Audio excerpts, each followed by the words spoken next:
मासूम चेहरा जो ट्रैफिक सिग्नल पर आपकी तरफ हाथ फैलाए खड़ा होता है।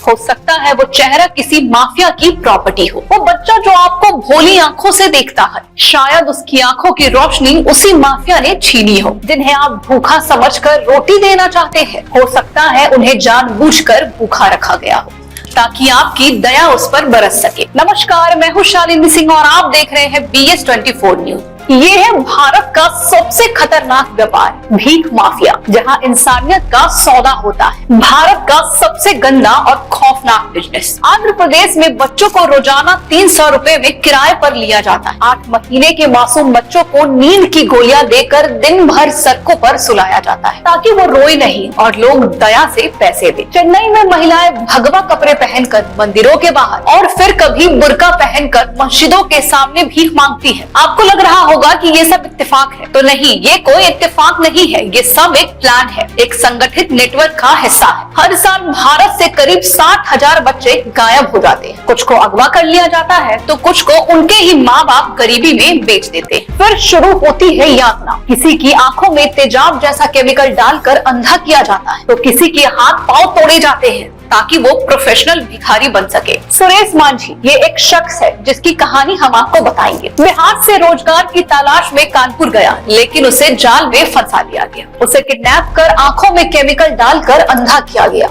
उंगलियां काट दी गई, शरीर पर जख्म दिए गए, फिर 70,000 में बेच दिया गया। उसे दिल्ली में भीख मांगने के लिए छोड़ दिया गया, जहां दिन में महज 2 सूखी रोटियां दी जाती ताकि वो कमजोर दिखे और लोग उसे पैसे दे। ये कोई छोटी मोटी बात नहीं है। भारत में भीख मांगने का ये गंदा धंधा 1.5 लाख करोड़ का उद्योग बन चुका है। कुछ भिखारी तो 12वीं पास है और कुछ के पास डिग्रियां भी हैं, फिर भी मजबूरी उन्हें इस दुनिया में धकेल देती है। और जो सबसे खतरनाक है, कुछ माफिया नेताओं के राजनीतिक संरक्षण में होता है। जब NGOs इन्हें बचाने जाते हैं तब स्थानीय नेता रास्ता रोकते हैं। अब सवाल ये नहीं है कि भीख दे या नहीं, सवाल ये है कि भीख किसे दे रहे हैं। शायद वो बच्चा, वो औरत उस माफिया की गुलाम हो। इसलिए अगली बार आप किसी को भी भीख देते हैं तो पैसे नहीं, खाना, कपड़े, दवाइयाँ दीजिए। और अगर शक हो कि बच्चा माफिया का शिकार हो रहा है तो पुलिस या NGO को जानकारी जरूर दे।